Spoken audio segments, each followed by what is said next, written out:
porque la democracia sin demócratas es un poquito difícil de llevar. La democracia implica aprender de las victorias, de las derrotas, de los procesos, fijar posiciones que a veces no son las más populares, ni son las más convenientes a veces a título individual, pero sí son las que generan más ganancia en el tiempo. Y creo que eso ha sido parte del historial político y también en el momento que le tocó ser un servidor público a Guido Gómez Mazara, a quien queremos dar la bienvenida a esta cabina histórica de la Z101.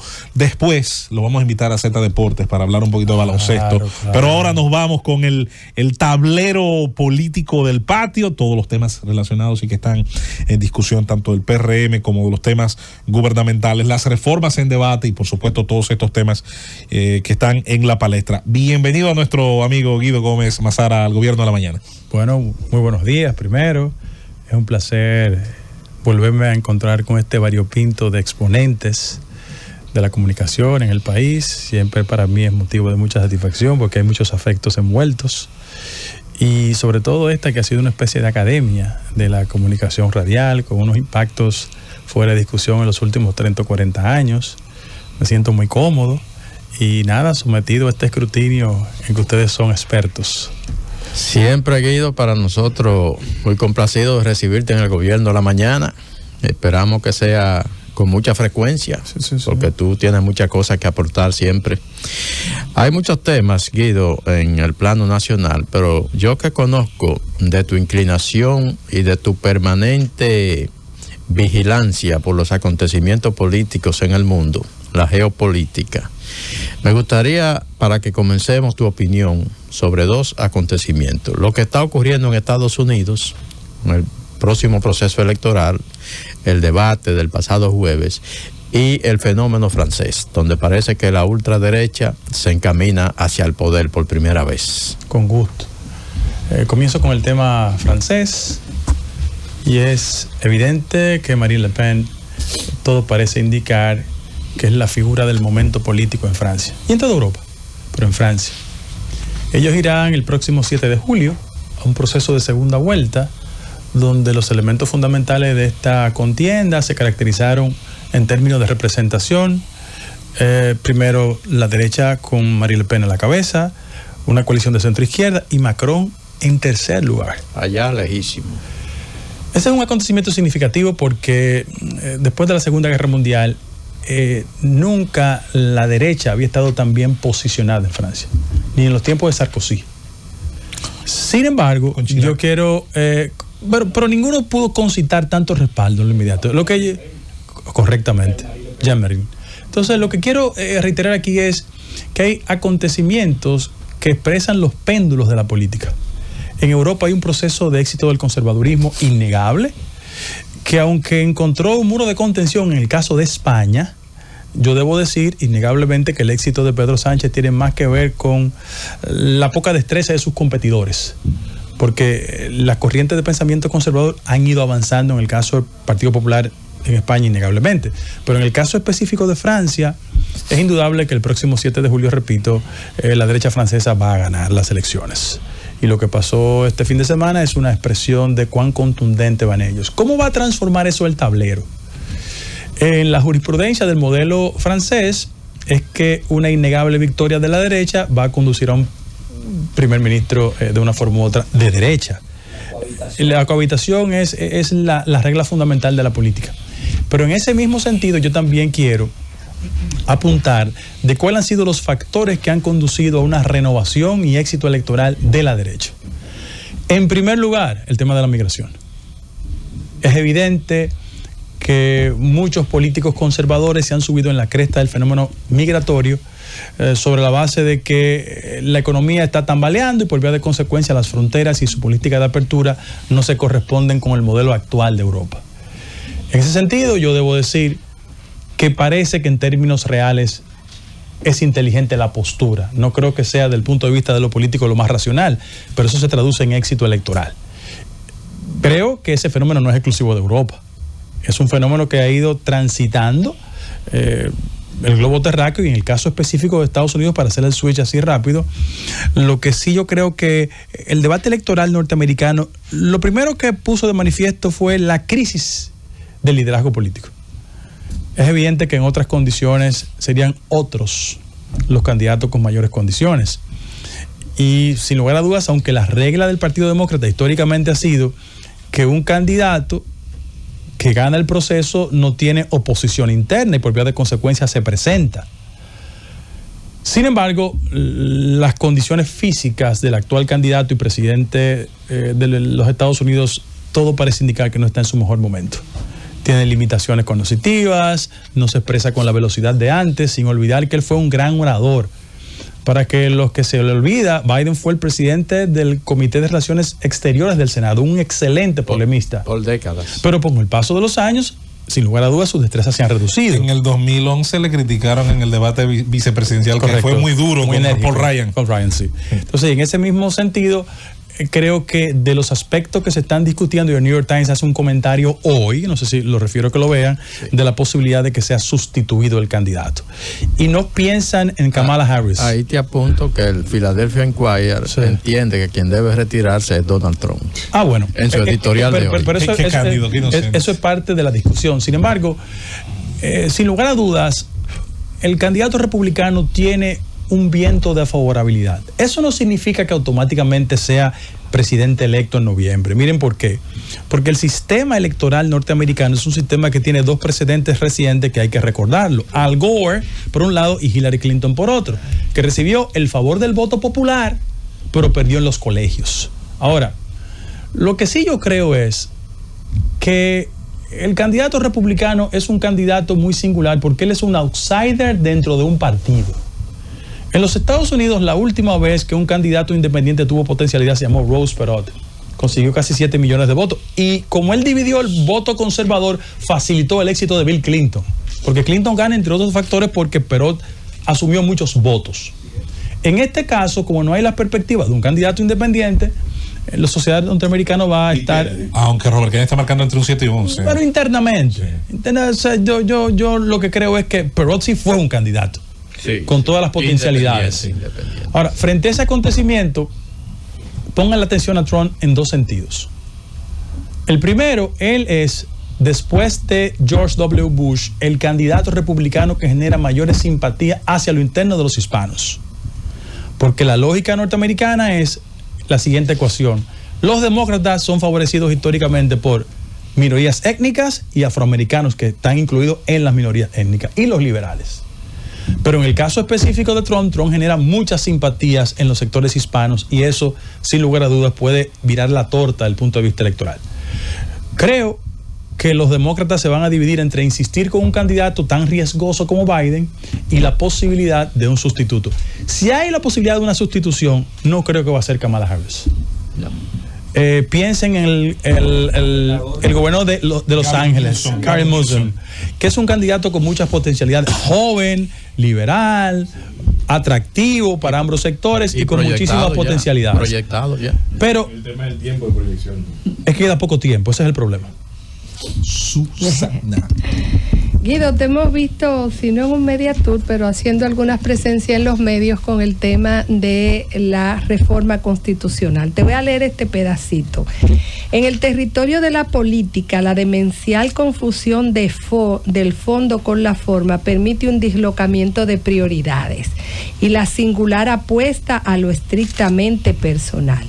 Un verdadero espíritu democrático juega al proyecto colectivo porque los individuales son corrosivas. Eso es parte de un artículo que tú escribiste en otro contexto, para otro tema, pero para mí me parece perfecto para el tema de la reforma constitucional. El presidente ha dicho que quiere dejar un legado y tiene un interés en una reforma, pero no parece ser un discurso que ha calado en las mayorías, ni haber una necesidad en la sociedad de una reforma constitucional. ¿No te parece a ti que ustedes no han logrado, verdad, llevar eso al interés nacional? ¿No parece haber una aspiración de una reforma constitucional en el pueblo? Con gusto. Lo primero es que hay un cuerpo de iniciativas tendentes a reformar ámbitos importantes. La gente se concentra en el tema de lo constitucional porque el presidente ha dicho que es el primero en el line-up de él. Sin embargo, yo debo recordar que hay temas sobre la mesa que tienen que ver con aspectos de la reforma. Hablo de la fiscal, Hablo de la laboral, que yo pienso que es importante que colocarla ahí, la de la seguridad social y la de ordenamiento electoral. O sea, es un cuerpo de iniciativas tendentes a ajustar, digo yo, el marco de la sociedad dominicana propia del siglo XXI. Pero si tú comienzas con el tema del aspecto constitucional, y te lo voy a comprar, lo primero que yo debo establecer es que, contrario a quienes han entendido en algún momento que necesitaban su Congreso, el presidente de la República lo que ha hecho es un ejercicio de apertura, diciendo: mi mayoría electoral no es sinónimo de monopolio de la verdad. Y en esa dirección hace una referencia institucional que la quiero recordar. Es que la Comisión Económica y Social tiene años discutiendo ámbitos de las reformas políticas en esa misma dirección. Quien dijo Trujillo del siglo XXI y quien habló de candados no fue ni el PRM ni el actual presidente de la República. Fue un político dominicano que en una coyuntura determinada entendía que había que hacer los ajustes indispensables a la Carta Fundamental. Reitero, lo que ha dicho el presidente es que yo no voy a usar mi mayoría para atropellar a nadie, por el contrario. Hay un nivel de resistencia en sectores políticos bajo el predicamento de que hay mucha gente que no cierra ciclos. Los ciclos electorales concluyeron. Aquí hay un proyecto de sociedad porque al final de la jornada cualquier tipo de reforma le impacta a los ciudadanos, sin importar la militancia partidaria. Pero yo me voy a detener en el tema constitucional. Mis queridos amigos, no es innegable que de las 39 reformas constitucionales que se han hecho en el país desde la fundación de la República hasta la fecha, 35 han girado sobre el aspecto de lo presidencial. Sí. En ese mismo orden, ¿no hay muchos orificios que tiene el marco constitucional de la República Dominicana que tenemos que mejorar? Yo creo que sí. Y él plantea uno de arrancada. Y dice, miren, como en la tradición política dominicana se hacen trajes a la medida en el marco de reformas, yo quiero subir el nivel de obstáculos indispensables para que nadie mañana venga y utilice esa mayoría como le venga en gana. Aunque el modelo constitucional dominicano tiene fórmulas, mecanismos, ustedes como comunicadores son los primeros que han escuchado a mucha gente quejándose que cuando usted recibe el beneficio del voto popular, usted después va al Congreso y legisla en función de su interés y no crea ningún mecanismo de consulta a esos ciudadanos que te han votado a favor. Y yo pongo sobre la mesa aspectos que tienen que discutirse, que lo vinculo al tema de las reformas en términos generales. Por ejemplo, yo creo que la primera manifestación que debe dar la clase política en el marco de toda la reforma es hacer sacrificios y renunciar a históricos privilegios. A mí no me gusta que en el sistema político dominicano, 2 elecciones consecutivas, la gente no se detenga a pensar en términos de costo lo que eso representa. Yo soy más favorable, el monto que consumió el modelo partidario dominicano alcanzó 8.000 millones de pesos. Ese fue el monto que alcanzó. Que en el marco de la recién finalizada campaña electoral hubo una interpretación, aunque el tribunal, ¿verdad?, el TCA dictó contrario a esa línea, el gobierno dominicano giró 3.000 millones de pesos más, para que ustedes lo sepan. Entonces, vamos a coger un lapicero y a decir, la democracia dominicana hay que defenderla, sí, pero es muy cara. Y yo sigo diciendo, mis amigos legisladores,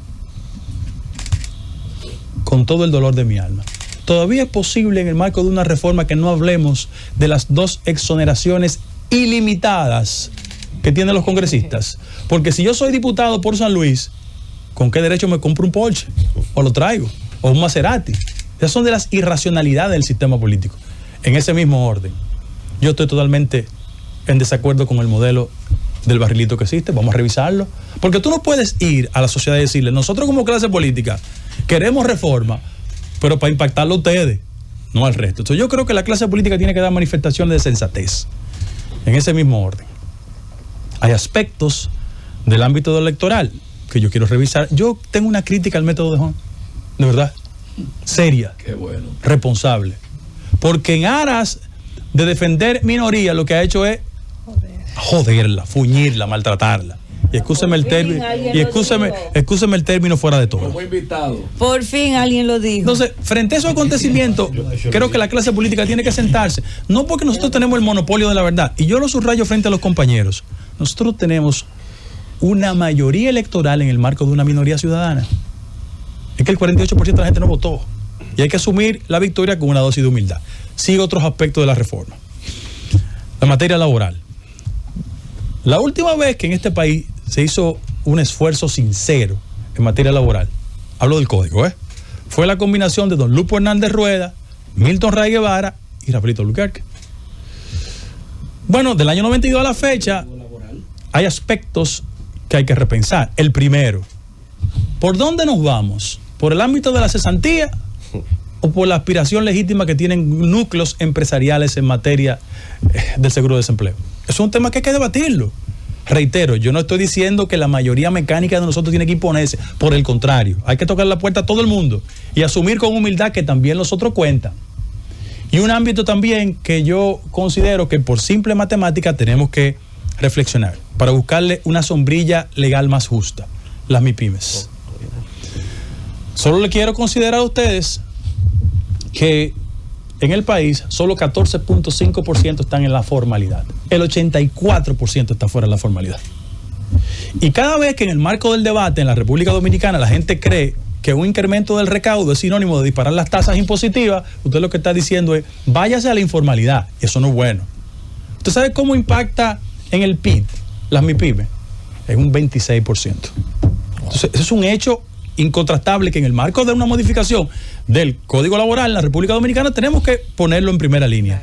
Reitero que el Congreso, el gobierno, abra sus oídos, escuche a todos los sectores de la vida nacional e incorporemos un mecanismo que de una forma u otra se ajuste a la nueva realidad social y económica de los dominicanos y dominicanas. Guido, en el pasado torneo electoral, el PRM, en términos de matrícula en el Congreso Nacional, barrió. Igual que en las presidenciales, la diferencia entre los votos que sacó el presidente de la República y el que quedó en segundo lugar fue bastante significativa. Quisiera que hicieras un análisis, aunque es muy temprano, para las elecciones del 2028. El PLD está en Congreso, en reforma, o al menos eso parece y ha dicho. La Fuerza del Pueblo también llamó a un Congreso con un proceso de reestructuración. Hay discusiones respecto a quién encabezará, si Leonel o Xiomar.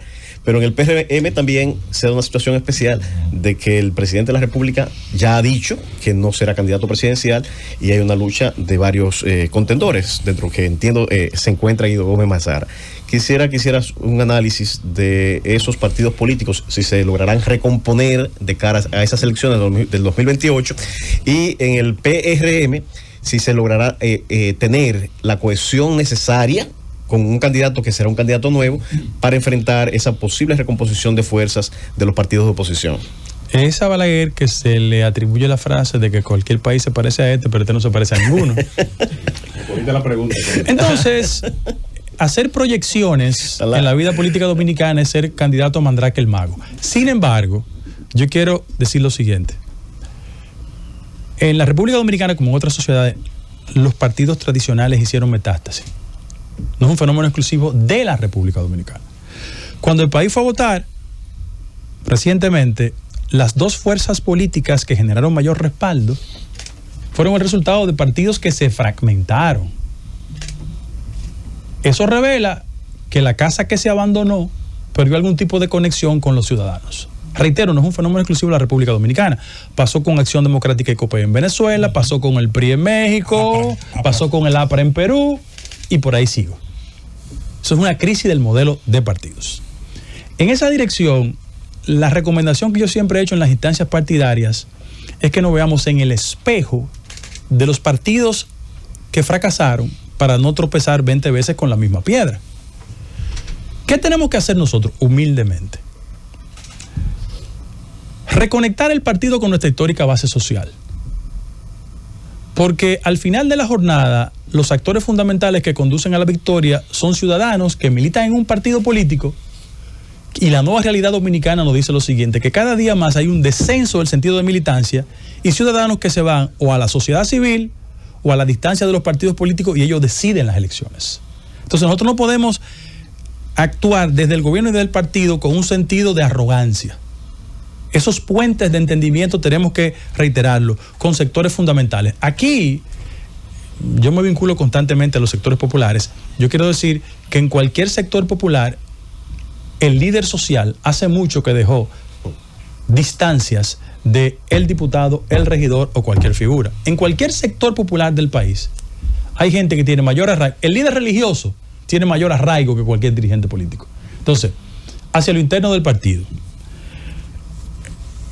Mira, yo no soy un juez objetivo de mi propia causa, pero yo he dicho lo siguiente y lo voy a repetir aquí. El sentido de racionalidad lo que nos obliga a todo es a cerrar filas en la buena gestión, en la buena conducción. Y yo no lo voy a decir de la boca para afuera.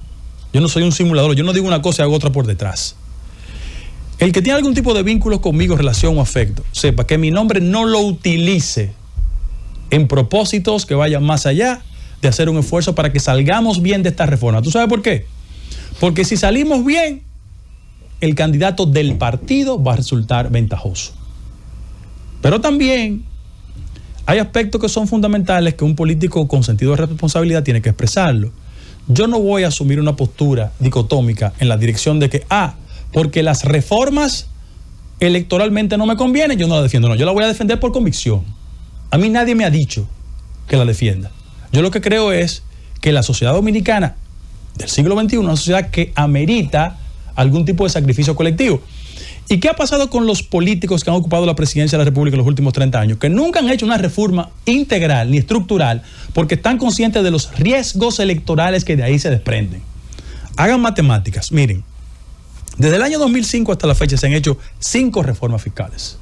Ninguna de ellas ha rebasado el 2% del PIB. ¿Tú sabes por qué? Porque quienes han ocupado la presidencia de la República de diferentes partidos han entendido que lo importante es preservar su popularidad. Y al final de la jornada no hay una reforma integral. Claro está. Hay precedentes en América Latina. Bueno, Carlos Salinas de Gortari salió siendo un mágico de las finanzas de México. Pero el día que entregó el poder, el sur vino ahí con el subcomandante Marco y le dijo, no, mire, México no es ideal, aquí hay otra situación. Y le explotó una crisis que todo el mundo conoce perfectamente.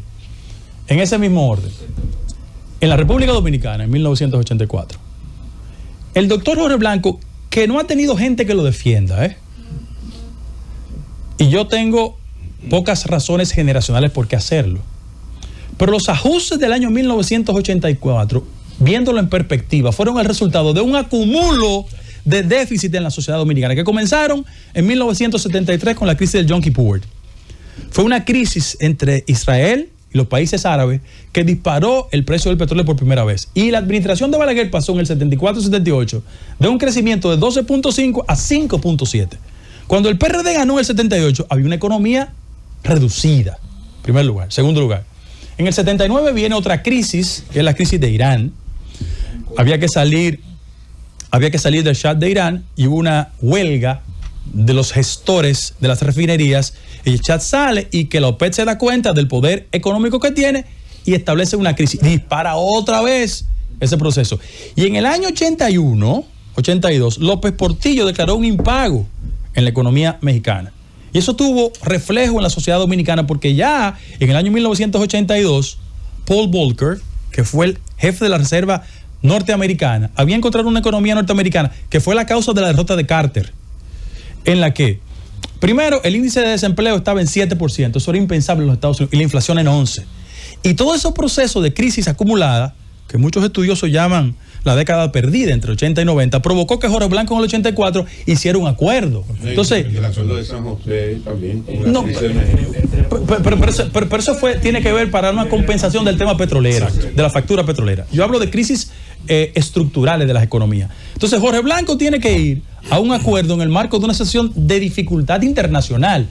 Y evidentemente generó consecuencias fatales. Entonces, en mi partido, porque nosotros hemos cambiado una letra nada más, el PRM, ante la PRD, en mi partido tenemos que hacer conciencia que en el marco de estas reformas pendientes pueden pasar dos cosas. O la oposición política juega la politiquería, ¿verdad? Queriendo sacar ventajas de eso. O en segundo lugar, nosotros como partido político generamos la suficiente conciencia en la dirección media, en la base del partido, de las razones por qué hay que defender al gobierno. Y en ese mismo sentido, aprovechamos instrumentos como estos para propalar, promover los aspectos de la reforma. Porque yo, por ejemplo, creo que esta tiene que ser una reforma que ni afecte el poder adquisitivo de la clase media, ni empobrezca más los sectores populares. Si somos capaces de hacer eso, vamos a pasar bien las reformas. A mí me encanta escuchar al doctor Guido Gómez Mazara porque hay conceptualización, hay marco propositivo y hay una postura reflexiva sobre los sectores y factores de desarrollo en República Dominicana. Sin embargo, en tu planteamiento, querido hermano, se pueden identificar algunos aspectos importantes. Primero, que no necesariamente el tema del buen gobierno se transfiere a un candidato que no esté lo suficientemente vendido. Segundo, que el tema de una reforma o de un impacto económico saca a una propuesta electoral partidaria del gobierno. En el marco de esa película y de una oposición que, como dice Abel y pienso yo, va a politizar el tema de las reformas, quiero hablarte o preguntarte de los 5 presidenciables. Porque si bien es cierto que el presidente ha dicho que no va, también se ha dicho que no hagan campaña. Entonces le pregunto a Guido Gómez Mazara, en el marco de ese espectro que defino, ¿cree Guido que es posible mantener el poder con un candidato alterno que no tenga más que un año para presentar su propuesta electoral, convencer, difundir y conquistar a la gente desde el PRM? Khalil, yo primero quiero reiterar que en el caso de la vinculación en la actual coyuntura, aspiraciones del 28, a mí me saquen. Yo, sí. ¿Cómo es? En lo que respecta a las aspiraciones del 28, yo quiero ser sincero. Ahora lo único que importa es pasar las reformas y eso tendrá su tiempo. Hasta en béisbol jugar adelantado no es correcto. No es que te saquen de la aspiración presidencial. Yo no quiero que mi nombre esté circulando en los circuitos comunicacionales porque sería un acto de irresponsabilidad. Yo dije una cosa en privado y no voy a hacer contrariamente otra en público. O sea, ahora Guido no está aspirando. Yo no estoy aspirando ni está en mi agenda. Ahora bien, lo que parece que conduce al éxito de los candidatos es la fortaleza de la organización. Sin partido no hay victoria.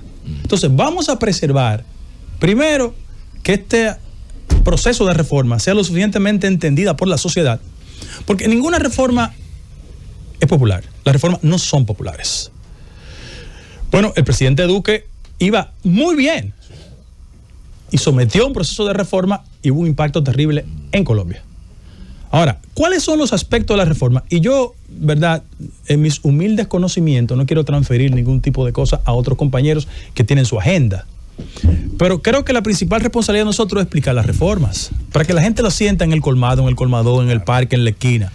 Miren por qué. ¿Por qué vamos a una reforma? Bueno, el modelo económico dominicano es un modelo inconsistente que gasta más de lo que recauda. El modelo de gasto en los últimos 10 años es de 19% del PIB. El nivel de recaudo o ingreso alcanza 15%. Ese déficit de 4% del PIB ha sido financiado históricamente por las políticas de préstamo. Ahora, ¿podemos seguir con estos parches? No. Sostenible. Porque hay aspectos fundamentales de la economía dominicana que tienen que asumirse con responsabilidad. Y yo comienzo y le pido a la gente que coja un lapicero. La economía dominicana tiene el siguiente drama. 4% en el pago de los intereses de la deuda. De los intereses de la deuda. 1.7% en las fatales transferencias al sector eléctrico. Yo quiero decirlo. 1.7 por eso.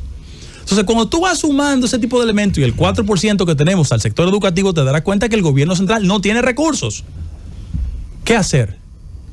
Bueno, el año pasado, el impacto que tuvimos en inversión en materia de infraestructura fue 2.5 del Producto Interno Bruto. Y la gente se queja y dice, no hay inversión pública. Claro, es que la estructura de la economía dominicana no nos permitía eso. Yo le recuerdo a la gente que solo por el factor COVID se gastaron 58 mil millones de pesos.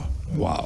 Y cada vez que la gente dice, mira, el tema de la guerra de Rusia y Ucrania, ¿qué tenemos nosotros que ver con eso? Solo les recuerdo. Bueno. Señores, Rusia es el segundo país que coloca turistas en la República Dominicana. Y Ucrania es el almacén de cereales del mundo.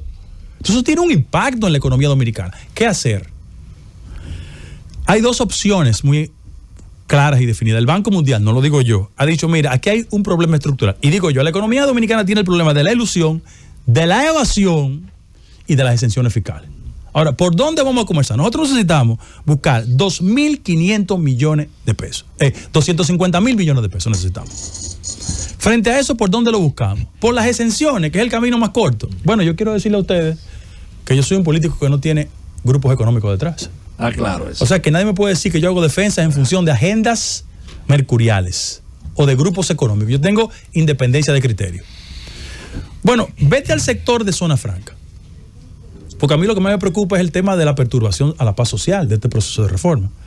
Bueno, el sector de zona franca podemos discutir la calidad del empleo y el salario, pero genera 200.000 empleos directos. Y el año pasado exportamos 8.000 millones de dólares. El sector de zona franca.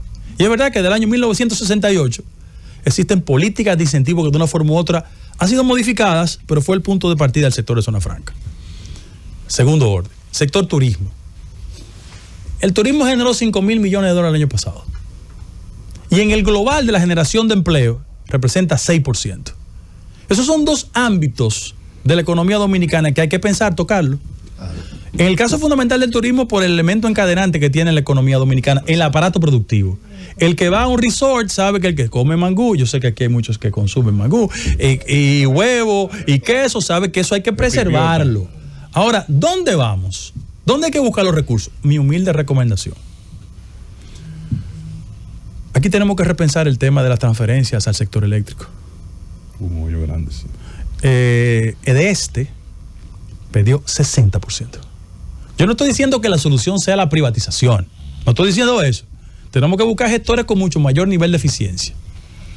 Pero en ese mismo orden, yo quiero decir que este es un país donde la presión fiscal, desde la época de Trujillo, ha representado entre el 13 y el 14%. El promedio en América Latina es 19%. Y los políticos que han dicho que no quieren ir a la reforma fueron los mismos que firmaron en el Consejo de Económico y Social desde el año 2011 una escalonada en el tema de la presión fiscal que nos condujera en el 25 a un 21%. Tenemos 14%. Y nadie quiere meter. Y nadie quiere meter el pico a eso, porque hay un sentido de irresponsabilidad politiquera en función de que se jodan los otros y yo sobrevivo. Ese no es el país en ese mismo tenor. ¿Cuál ha sido el problema? Que las políticas de subsidios, que han sido instrumentos de compensación que han usado todos los gobiernos, son políticas en las que yo quiero hacer un mayor énfasis y le pido a mis amigos del partido, del gobierno, que hagamos mayor conciencia de eso. La idea de la gente es que cada vez que hay una reforma ellos se empobrecen. Por eso las políticas sociales, más que compensatorias, tienen que ser de aliento. Miren, en los primeros 5 meses del año, en la política de subsidio hemos gastado 11.500 millones de pesos.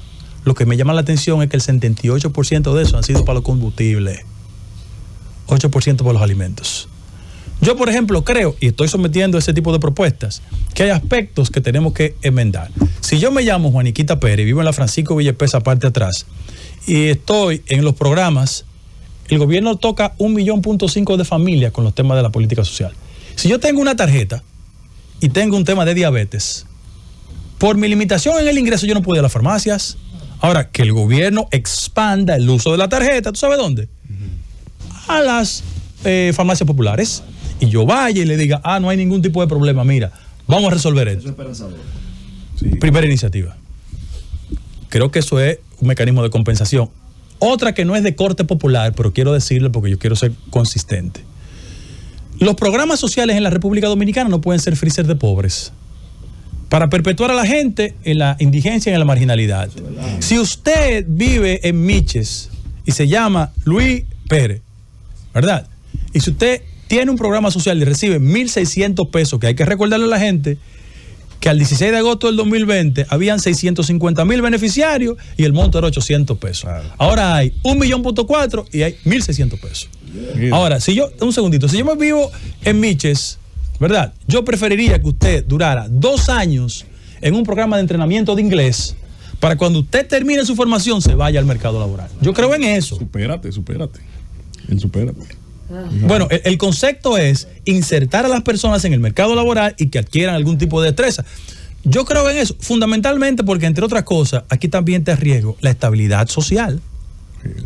Cuando la gente tiene hambre, no lo piensa. No lo piensa. Guido, parece que hay ciertos temores en el aspecto de la reforma constitucional. El hoy líder de la oposición y su gente se oponen rabiosamente a una reforma constitucional, a pesar de que se ha dicho que el objetivo es una reforma básicamente en el asunto del Ministerio Público Independiente y algunos aspectos mínimos. Se opone la Fuerza del Pueblo, Leonel Fernández, hablan de llamar a la gente a la calle. Parece que hay temores de una posible habilitación del presidente Danilo Medina, que últimamente ha sido victoriado en el Comité Central del PLD como líder que podría garantizar el retorno del PLD. ¿Entiendes que debe dejarse hábil nuevamente a Danilo Medina para que junto a Hipólito Mejía y Leonel Fernández puedan ser candidatos, no estén habilitados, y que el presidente Abinader ha dicho que no va bajo ningún concepto a ser candidato, de que pueda habilitarse a Danilo sus derechos ciudadanos? Cuando yo llegué de los Estados Unidos, la primera clase que yo di fue Derecho Comparado e Internacional Público. Y yo tenía mucha fascinación por los clásicos. Y la mujer de Lot era un personaje que siempre me llegó a mí. Que se fascinaba tanto por el pasado que se colocaba los ojos en la espalda. Aquí la clase política tiene una fascinación por reiterarse en el pasado. Aquí hay ciclos que concluyeron. La condición de asesor, ¿verdad? Fuente de consulta. Eso es también importante en la política. O sea, a Jimmy Carter, cuando terminó su ciclo, se iba a dar charlas. Lo hace Barack Obama. A Carter le llaman el mejor expresidente. Entonces, o sea, tú vas a España y Felipe y Rodríguez Zapatero lo que dan es charlas y asesoran y bien orientan. La sociedad dominicana va a ser mejor cuando mire más hacia el futuro que al pasado. Entonces, frente a eso, yo lo que sí quiero consignar es que esos distinguidos ciudadanos, desde mi humilde punto de vista, cumplieron su ciclo histórico. Eso no significa que no hagan su contribución a las nuevas generaciones. En el caso específico de la cabeza de la fuerza del pueblo, yo quiero decir que también los políticos nos entrampamos por lo que decimos. El presidente Fernández hizo una reforma en el 2010 y yo creo que muchas de sus argumentaciones tienen que ver con la preservación del legado del 2010 y no con el reconocimiento de que hay aspectos indispensables en materia constitucional. Dicho por él, por quien dijo Trujillo del siglo XXI, fue Leonel Fernández, en el reconocimiento de que existían orificios constitucionales que había que perfeccionar. En ese mismo orden, yo le pido a mis compañeros de partido que no cerremos la compuerta del entendimiento. Aquí hay que ir a todos los sectores, hay que volver donde los amigos del PLD, volver donde los amigos de la Fuerza del Pueblo, hablar con la sociedad civil, hablar con los grupos organizados, hablar con el CONEP, hablar con la Asociación de Industria, hablar con todo el mundo. Reitero, nuestra mayoría no es para atropellar a nadie, es para construir un país de todos. Entonces, en ese sentido, yo creo que se le hace un flaco servicio. El tema de la independencia del Ministerio Público. Miren, entre gitanos no vamos a leer la carta. ¿Cuál ha sido la histórica perturbación del sector justicia? Que en el marco de una crisis de Peña Gómez 94-96 se creó el Consejo Nacional de la Magistratura como una fórmula ideal, estamos hablando de 30 años atrás, de impedir que los senadores tuviesen sus jueces, porque eso es lo que pasaba. La gente puede criticar ahora la conformación del Consejo Nacional de la Magistratura, pero hay un mecanismo menos contaminado que el anterior, no perfecto, ¿eh? Ahora, ¿qué le da un barniz de independencia al actual Ministerio Público? Su titular, no el Ministerio Público. Porque doña Miriam no ha hecho militancia partidaria, reconózcanlo. Porque todos los partidos que han llegado al gobierno, incluyendo el mío, cuando yo participé en el gobierno, era de dirigentes políticos, activistas. Entonces doña Miriam rompe con ese nudo. Y qué bueno que eso pase. Ahora, la condición de independencia del Ministerio Público solo descansa en la persona que lo ejerza. No, yo creo que hay que hablar del mecanismo de designación. Eso es. También hay que hablar de los periodos de duración y también hay que hablar de la independencia financiera de ese Ministerio Público. Yo estaría en favor de que la fórmula de designación cohabite otro órgano del Estado, que se someta a un escrutinio a quienes quieran aspirar a ser procurador o procuradora, y aunque termine la decisión de una terna que llegue al Poder Ejecutivo, eso sea validado en el ámbito de los legislativos. También creo que los ciclos de duración del procurador o la procuradora no tienen que coincidir con la presidencia. Eso no es bueno. Hay que dejar otros ciclos, claro. Y además el tema de la independencia financiera. Aquí la gente hace ciencia ficción con la independencia. Mentira. Si no hay una independencia financiera, no hay independencia. Entonces yo creo eso. Aquí una periodista reconocida hizo hace como 6 o 7 años una investigación de cómo se hacían los concursos para elegir el Ministerio Público.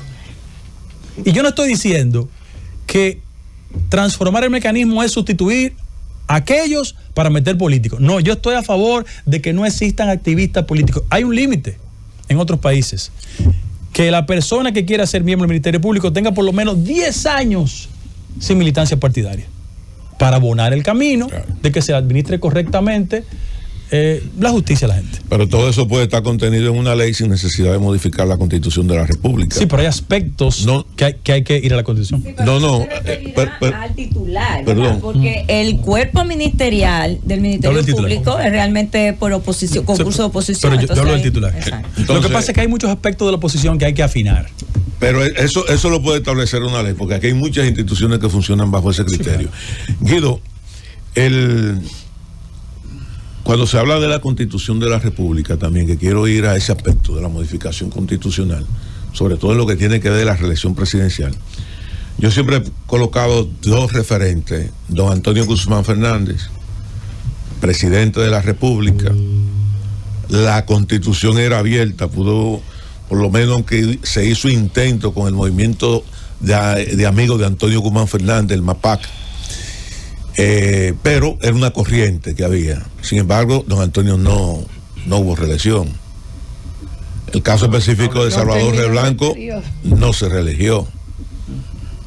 Hipólito Mejía modificó la Constitución de la República, presentó una reelección y perdió la reelección.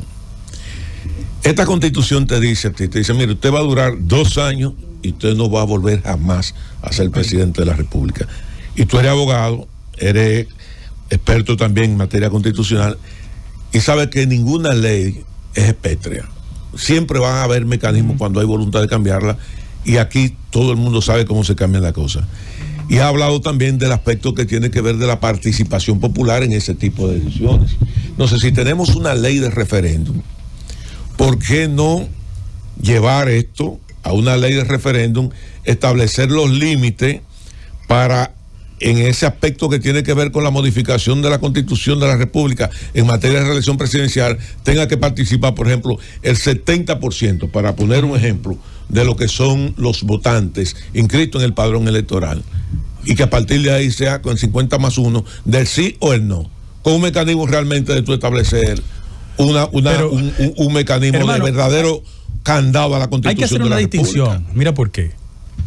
Cuando se habla de reforma constitucional, la gente solo quiere concentrar el mayor tiempo de argumentación en el aspecto presidencial. Es que es el presidente que ha tomado esa decisión. No. Tú sabes que el presidente, el primer planteamiento que hizo el presidente cuando planteó y dijo, mi prioridad en este momento de la reforma constitucional es para yo no presentarme nunca jamás. O sea, quien ha colocado eso como punto de su discurso ha sido el propio presidente. Pero es que la reforma como tal, independientemente que lo haya colocado, no se puede simplificar los ámbitos presidenciales. Hay muchos aspectos del ordenamiento jurídico dominicano que yo quiero revisar. Te voy a poner uno que siempre se le escapa a la gente. Todos los jueces tienen que en este país estar sometidos a un proceso de evaluación. Claro. Menos lo del Tribunal Constitucional. Es un aspecto que hay que discutir también, porque cuando tú abres un debate, es la multiplicidad de factores. Y oye lo que te quiero decir. Una de las grandes discusiones constitucionales respecto al tema de la naturaleza de la convocatoria consiste a qué obedece la soberanía del ordenamiento legislativo. A lo que dicen los puntos de la convocatoria, o ellos tienen la capacidad de modificar. Yo soy de los que cree que una vez convocada, está ahí, está ahí, está muy claro. Pero hermano, miren, hermano, la necesidad de la reforma, quiere decir los puntos, los artículos. Hermano, usted no conoce la creatividad legislativa en este país. Aquí hay mucha creatividad legislativa. Entonces, para evitar ese terreno, yo pienso que si ya el presidente ha consignado con responsabilidad eso, mira, lo que uno habla con el presidente nunca lo dice, ¿verdad? Pero en eso él ha sido reiterativo, por lo menos conmigo. Y yo creo que el que proyecta los retardos del ejercicio presidencial, ya no es posible en el siglo XXI durar 3 periodos consecutivos. Es que el costo es muy alto. Eso no es posible. Eso no es posible materialmente. Olvídense de eso. Balaguer en su momento lo hizo por otra coyuntura. Pero no es posible eso. No es posible, Guido, porque la Constitución lo limita. Guido, rumbo al 16 de agosto han salido muchas listas, mucha gente ha hablado y ha hablado de Guido Gómez Mazara para diferentes posiciones en el gobierno. Hablaron de consultor jurídico del Poder Ejecutivo, posición que ya ocupaste en el gobierno de Hipólito Mejía, pero también hablaron de ministro... Abre ese paréntesis. Una pregunta, yo no tengo tanta experiencia en el ámbito de lo sentimental, pero nadie que tenga una novia hace 40 años vuelve con ella.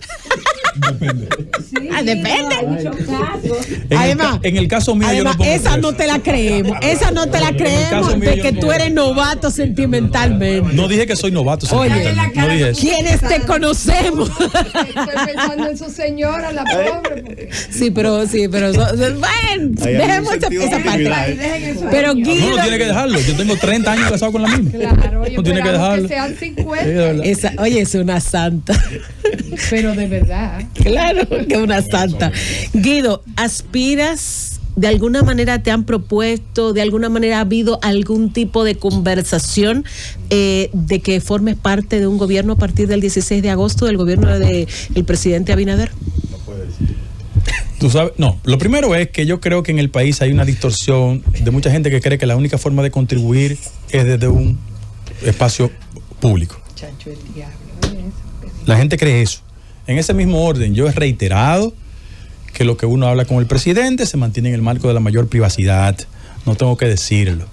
Que lo importante es que el presidente decida un acompañamiento de un grupo de hombres y mujeres que tengan la formación, la destreza, la vocación de servicio y que no olvidemos el compromiso ético. Yo debo recordarle a muchos ciudadanos que nos escuchan que el poder es pasajero y las conductas opulentas, cuando no se acompañan de un comportamiento transparente, terminan en procesos. Aquí hay una jurisprudencia muy fresca para que la gente sepa que no se puede ser altanero, arrogante, prepotente, patear e irrespetar a quien no coinciden contigo. La gente que se creyó amo del universo ha tenido que visitar la feria en múltiples oportunidades. Por eso yo le pido a los compañeros y a las compañeras que acompañen su gestión con humildad y que esa vocación sobre el servilismo y la genuflexión frente al poder no es eterna, es al cargo, no a la persona. Claro. Y nosotros tenemos que aprender la lección. Mientras más alto estemos, más humildes tenemos que conducirnos, porque además dice Eclesiastés, ¿verdad? ¿Verdad? Que hay tiempo para todo. Bueno, Guido, tu amigo Roberto Rivas de Gaspar hermano mío. Mira, Guido, bueno, estamos en el tiempo de las reformas. También se habla de que la reforma electoral viene por ahí, que es preciso hacerla y modificar algunos aspectos. Producto de esta experiencia que tuvimos el 19 de mayo, han salido algunos temas para ser debatidos y que pudieran estar dentro de esa reforma. El método de Hunt, voto preferencial, el voto preferencial y la unificación de las elecciones. Me gustaría saber tu opinión al respecto. Ok, en el marco de lo que tenemos que reformar y hacer un Estado menos dispendioso, yo favorezco la unificación de las elecciones. Se gasta menos. Además, se incrementa la participación. No olvidemos que el 48% de la gente del padrón electoral no votó. Yo quiero ser insistente en eso.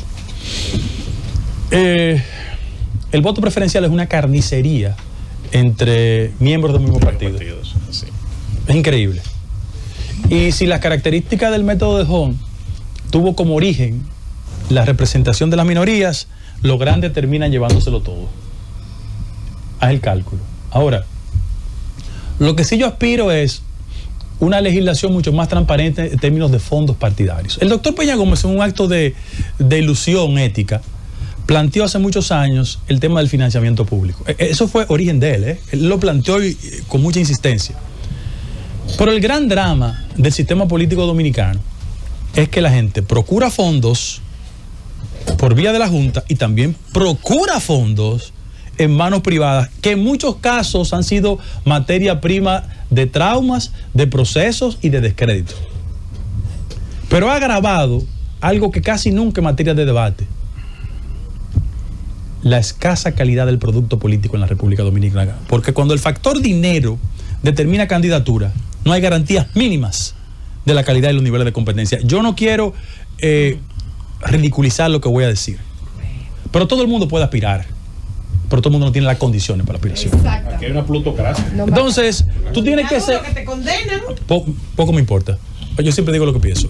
En ese lugar, tú ves la calidad del producto municipal, legislativo, y te darás cuenta que no tiene condiciones mínimas. O sea, aquí hay una parte de la clase política dominicana, lamentablemente, que no tiene base cultural ni estructura de pensamiento, y son los que andan aspirando a todo y piensan con faltas ortográficas.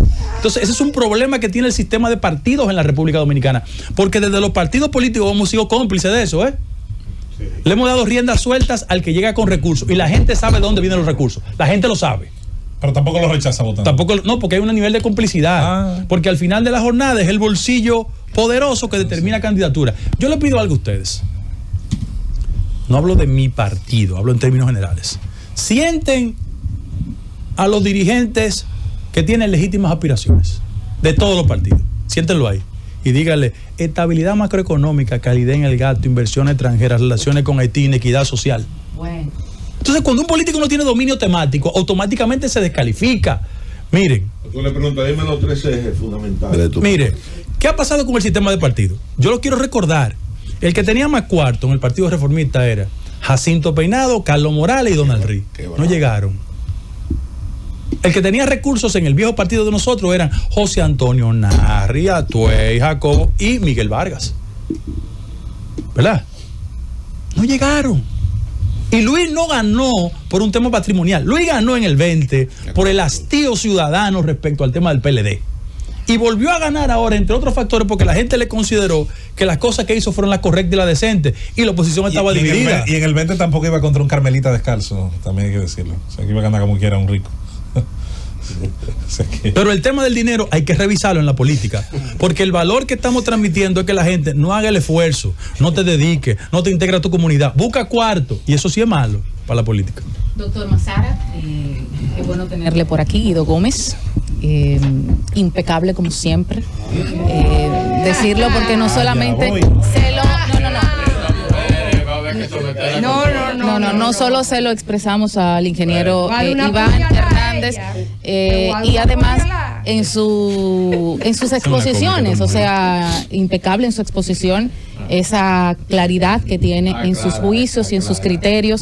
Y hablando de justicia, bueno, ahora que se están señalando o que se está trabajando con los imputados de algunas operaciones en materia de corrupción, a su criterio, ¿ha sido justa o han sido justos los acuerdos de delación premiada, de colaboración que ha hecho el Ministerio Público? ¿Ha sido justo para la sociedad? ¿Es beneficioso para el Estado los acuerdos que se han hecho? Pero con mil amores te respondo. Yo estoy totalmente en desacuerdo con los acuerdos. Eso es la peor señal que se le da a la sociedad. Usted le está diciendo a la gente, róbeselo todo, claro, y después voy a hacer un acuerdo. Yo no estoy de acuerdo con eso.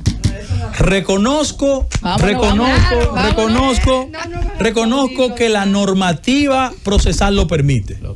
Pero más allá de eso, aquí hay un tema ético en la sociedad dominicana, porque la señal que le estamos dando a los infelices de este país es que ese es el modelo de conducta preferido.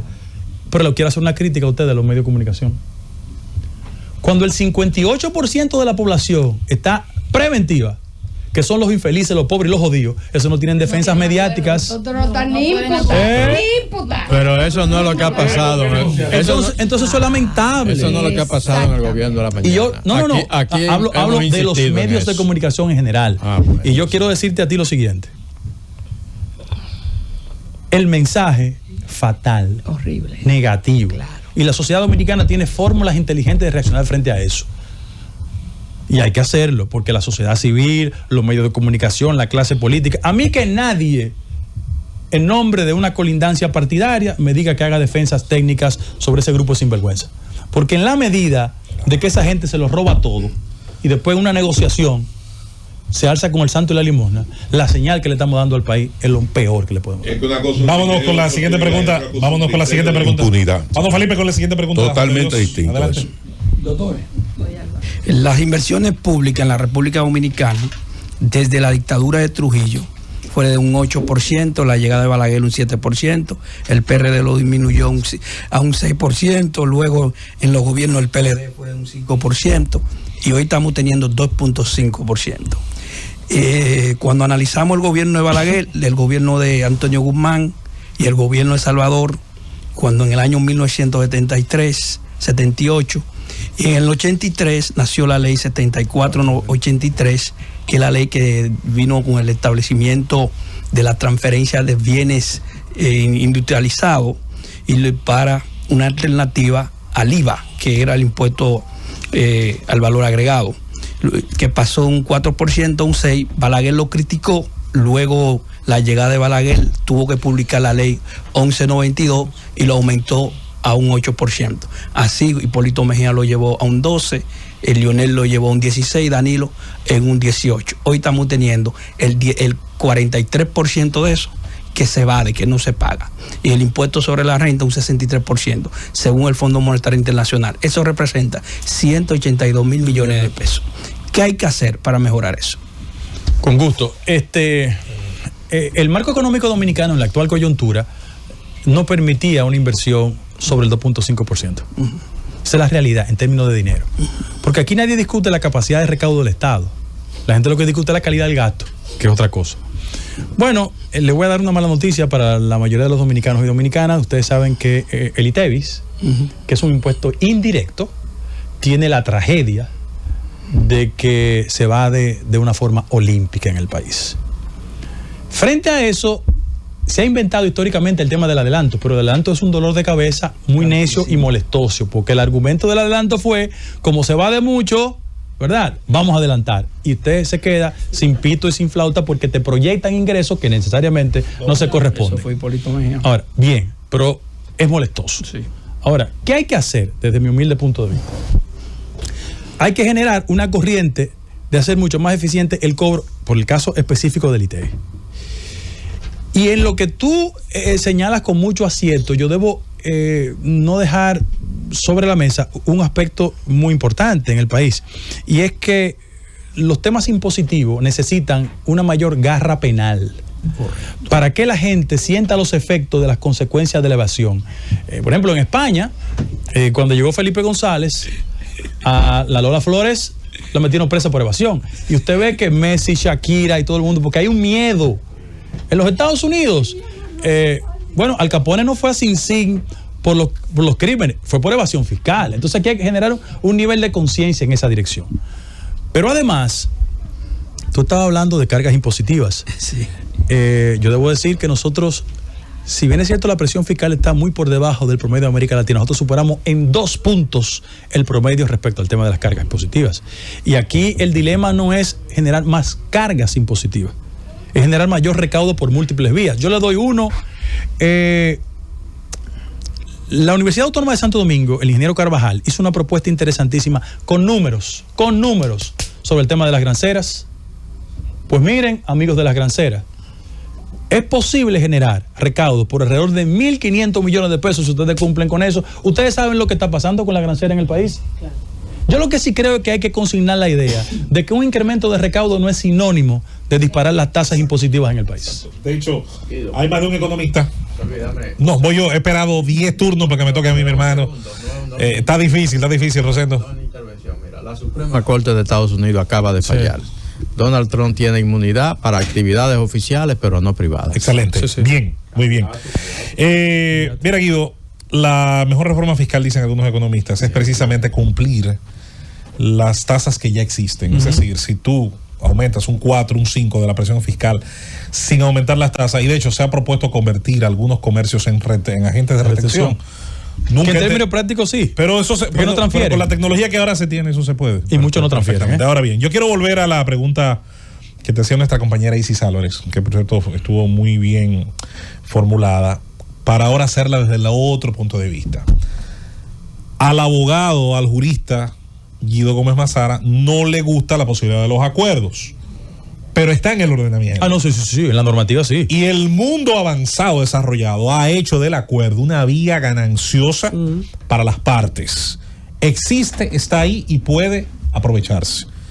Ahora, entiende, y yo sé que en eso ha sido muy valiente, el origen de las críticas a estos acuerdos, porque hay gente que no le molestan los acuerdos, le molestan estos acuerdos. Claro. Gente que se llena la boca de decir, no, a mí no me molesta la lucha contra la corrupción. Ah, caray, pero cada vez que le entran a un corrupto, si te encuentras que es molestoso su corrupto. No, pero a mí no me molesta que persigan la corrupción. Ah, carajo, pero qué sensible se te pone la epidermis cuando esa corrupción se persigue a través de las herramientas que tiene el sistema. Entonces, hay en este momento, parece que estamos todavía en los estertores, en la reacción todavía sistémica al hecho de que hay gente que no se puede ir impune, que no se puede ir sin que el algo le salpique. Sí, claro. Pero mira lo que pasa. Esa normativa tiene mucho que ver con los modelos anglosajones, que son los famosos modelos del día. ¿Qué consiste en la posibilidad de que en los procesos de imputación alguien llegue a combinaciones y o entendimiento con el Ministerio Público, reduce la carga de su responsabilidad penal, claro, y evidentemente se constituye un aliado en la etapa acusatoria? Da información. Eso pasa, eso es una normativa. El problema es que los aspectos estrictamente legales son buenos, válidos y legalmente incuestionados. Ahora, hay una lectura en la sociedad que trasciende más allá de los aspectos estrictamente legales. Yo creo que la normativa tiene esa herramienta y la gente la ha utilizado. La lectura es la otra.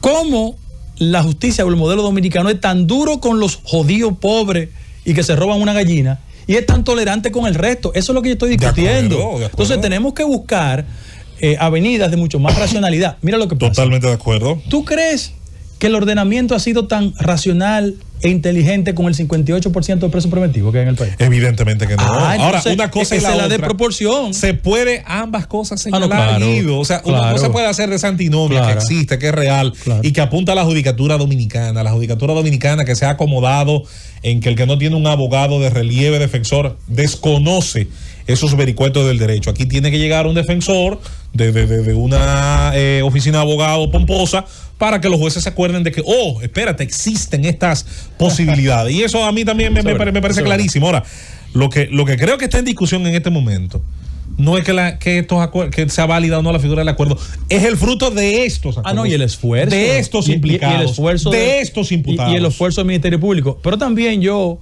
por ejemplo, yo en materia de finanzas públicas soy medio analfabeto, pero también los montos que negocian te revelan los jonrones que dieron por los 411 en términos de robo. La virutica que devuelve.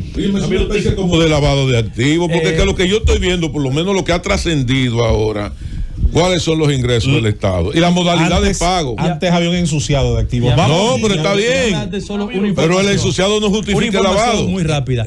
Yo no sabía que había en este país tanta gente que podía falsificar su origen patrimonial y que todos los conocimos siendo pobres, muy pobres, y ahora son multimillonarios. Vamos a ir al corte con tu permiso y al regreso entraremos en la recta final. Dicho sea de paso, está disfrutando esta entrevista una persona que le gusta mucho tu estilo como entrevistado. Responde el nombre de Bienvenido Rodríguez. Nos llamó, que está gozando la entrevista. Vamos a la pausa, venimos con más en el Gobierno de la Mañana.